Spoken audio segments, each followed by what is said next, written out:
आप सबका हमारे चैनल पे स्वागत है। आज हम लोग मोशन चैप्टर का न्यूमेरिकल करेंगे, सवाल लगाएंगे और मुख्य रूप से एवरेज वेलोसिटी या एवरेज स्पीड निकालेंगे हम लोग। तो यहाँ पे दो क्वेश्चन मैंने लिख रखा है, आइए इसको हल करते हैं। थ्योरी हम मोशन चैप्टर का पूरा पढ़ा दिए हैं यूट्यूब पे। अब हम लोग इसका सवाल लगाएंगे आज। देखिए यहाँ पर पहला सवाल है, औसत वेग या औसत चाल हमें ज्ञात करना है। कोई वस्तु ए से बी तक जाती है 20 मीटर और 3 सेकेंड में। कोई एक वस्तु 20 ए से लेकर के बी तक जाती है 20 मीटर और कितने सेकंड में? 3 सेकंड में। पुनः बी से लेकर के सी तक जाती है 30 मीटर और 2 सेकंड में। तो जो औसत चाल होता है, चूंकि ये रेखीय गति है तो रेखीय गति में चाल और वेग दोनों बराबर होते हैं। तो जो औसत चाल होता है वह होता है टोटल डिस्टेंस अपान टोटल टाइम। टोटल डिस्टेंस अपान टोटल टाइम, कुल दूरी बटे कुल समय। जो औसत चाल का फार्मूला है वो होता है कुल दूरी बटे कुल समय। तो यहाँ पे जो कुल दूरी है, तो ये देखिए ए से लेकर के बी तक 20 मीटर और फिर बी से लेकर के सी तक 30 मीटर। तो कुल दूरी कितना हो गया? 20 + 30। देखो ए से लेकर बी तक गया 20 मीटर, फिर बी से लेकर सी तक गया 30 मीटर। तो औसत चाल क्या होता है? कुल दूरी बटे कुल समय। तो कुल दूरी आ गया 50 बटे कुल समय। तो 3 सेकेंड यहाँ, शुरुआत में 3 सेकंड में 20 मीटर, फिर 2 सेकंड में 30 मीटर। तो कुल मिला के 3 × 2 = 5 सेकंड। तो यहाँ औसत चाल निकालेंगे तो आ गया 30 × 20 = 50 और बटे 5। तो ये कट के आ जाएगा कितना?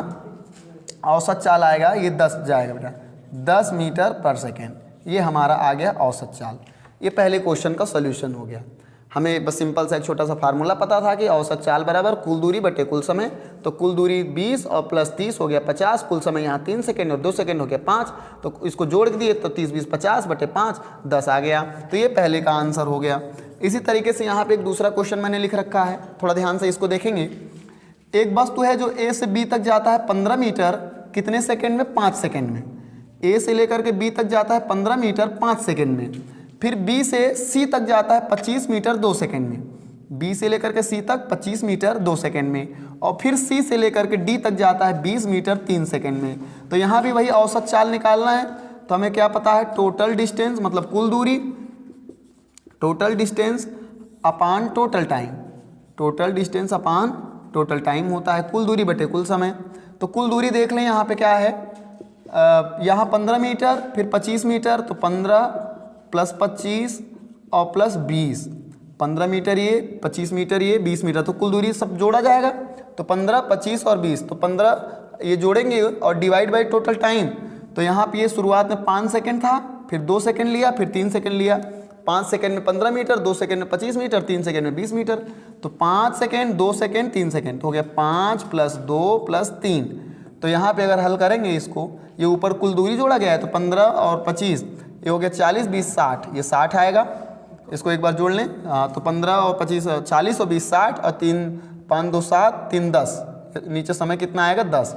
अब ये काटेंगे तो कितना आ जाएगा? औसत चाल बराबर 6 मीटर प्रति सेकंड। तो ये दूसरे का भी सोल्यूशन हो गया।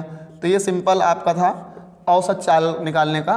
मैंने क्या बताया? कुल दूरी बटे कुल समय। तो कुल दूरी क्या हो गया? 15, 25, 20। तो जोड़ लिए 15, 25, 20, ऊपर 60 आ गया। समय, कुल समय यहाँ 5 सेकंड लगा, यहाँ 2 सेकंड, यहाँ 3 सेकंड। तो 5 2 7 3 10, तो टोटल समय उससे हो गया 10। तो यहाँ 60 बटे 10 काट दिए तो 6 मीटर पर सेकंड। तो ये पहले का आंसर हो गया, ये दूसरे का आंसर हो गया। ऐसे और भी सवाल हम करेंगे। आज के लिए यही 2 सवाल रखते हैं, बाकी और भी औसत चाल के और भी गति के समीकरण पे सवाल हम लोग लगाएंगे। आज के लिए इतना ही रखते हैं, बाकी करेंगे। धन्यवाद।